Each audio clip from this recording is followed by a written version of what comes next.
Hello প্রিয়ন, আসসালামু আলাইকুম। কেমন আছো বন্ধুরা? আমি খুব ভালো আছি। তো আজও আমি একটা সহজ রেসিপি নিয়ে চলে এসেছি রান্নাঘরে। তো এখানে দেখতে পাচ্ছ এটা ঢেঁড়স বা অনেকে ভেন্ডি বলে থাকে। তো আমি প্রথমে খুব পরিষ্কার করে ধুয়ে নিয়ে এরকম লম্বা লম্বা করে কেটে নিয়েছি। আর নিয়েছি এখানে একটা মিডিয়াম সাইজের আলুটা ঠিক ভেন্ডির মতো লম্বা লম্বা করে কেটে নিয়েছি। আর এখানে নিয়েছি একটু আমি বাদাম বাটা আর একটু জিরে বাটা। তো বাদাম আর জিরে বাটা দিয়ে কীভাবে নতুন রকমভাবে আমি এই ভেন্ডিটা চচ্চড়ি করব সেটাই আমি দেখাবো। তো দেখতে থাকো।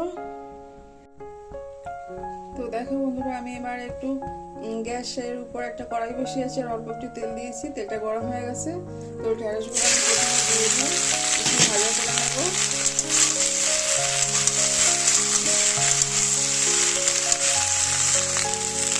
তো ঢেঁড়সগুলো ভাজার জন্য আমি একটু অল্প করে হলুদ দিয়ে নিয়েছি। এখানে আমি কোনো লবণ দেবো না, কারণ লবণ দিলে ঢেঁড়স থেকে পানিটা ছেড়ে দিলে তাহলে ভাজাটা ভালো হবে না। যার জন্য আমি হলুদ দিয়েই ভাজা করে নেবো।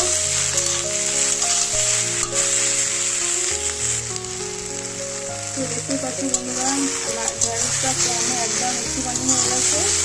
আর এটা আমার হালকা করে ভাজা হয়ে গেছে। আমি খুব বেশি কড়া করে ভাজা করবো না, কারণ এটাতে চচ্চড়ি করবো। খুব বেশি কড়া করলে তাহলে আর বলতে চাইবে না। এবার আমি এটা নামিয়ে নেবো।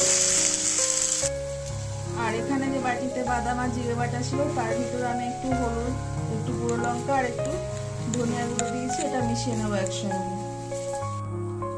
তো আমি এই কড়াটা থেকে ঢেঁড়সগুলো নামিয়ে নিয়েছি, আবার একটু ধুয়ে বসিয়ে দিয়েছি আর একটু তেল দিয়েছি। তেলটা তো গরম হয়ে গিয়েছে। তো ওই তেলের ভিতরে আমি একটু ফোড়ন দিয়ে দেবো, 5 ফোড়ন।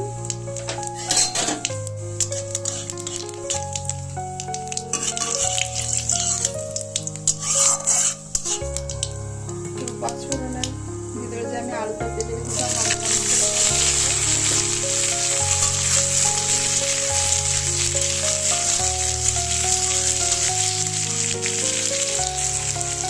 আর আলুটা একটু হালকা করে নাড়াচাড়া করে কিছুক্ষণ আদার জন্য একটু লবণ দিয়ে নিয়েছি। আর আলুতে হলুদ হলুদ দেবো না, যেহেতু মশলাটা বেশি করে একটু বাদাম দিয়ে দেবো। আলুটা আমি দুটো নাড়াচাড়া করে নিয়েছি। আর এই মশলাটা দিয়ে দিচ্ছি বা বাদাম দিয়ে আর করে দিচ্ছিলাম বাটনা জিরে বাটা একসঙ্গে। তো মশলাটা দিয়ে আলুটা আমি একটু কষিয়ে নেবো আর এই মশলাটা একটু কষানো হয়ে যাবে।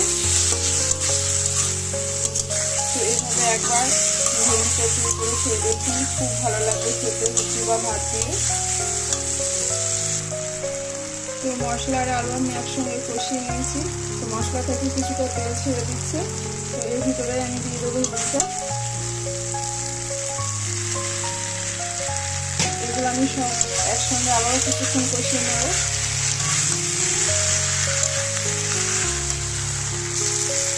তো দেখো বন্ধুরা, ঢেঁড়সটা আলুর সঙ্গে আর বাটনা দিয়ে দিয়েছিলাম বাদাম বাটা, তো একসঙ্গে খুব ভালো করে কষিয়ে নিয়েছি। এবার একটু পানি দিয়ে দেবো।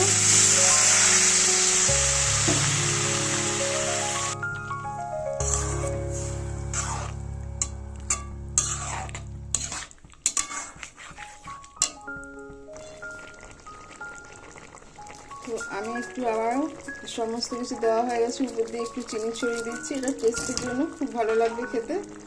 আর যেহেতু আলু ভেন্ডি বলার জন্য এবার ঢেকে দিয়ে দেবো কিছুক্ষণের জন্য। তো ভেন্ডিটা আমার একেবারেই হয়ে গেছে, আমি ঢাকনাটা তুলে নিয়েছি। আর ঝোল ছিল সেগুলো একদম চচ্চড়ি হয়ে গেছে। তো দেখতে অনেকটাই সুন্দর লাগবে, খেতেও টেস্টি হয়েছে। তো আমার ভেন্ডি রান্নাটা কেমন হয়েছে অবশ্যই কমেন্ট করে জানাবে। আর কার কার এরকম ভেন্ডি চচ্চড়ি খেতে ভালো লাগে সেটাও জানাবে।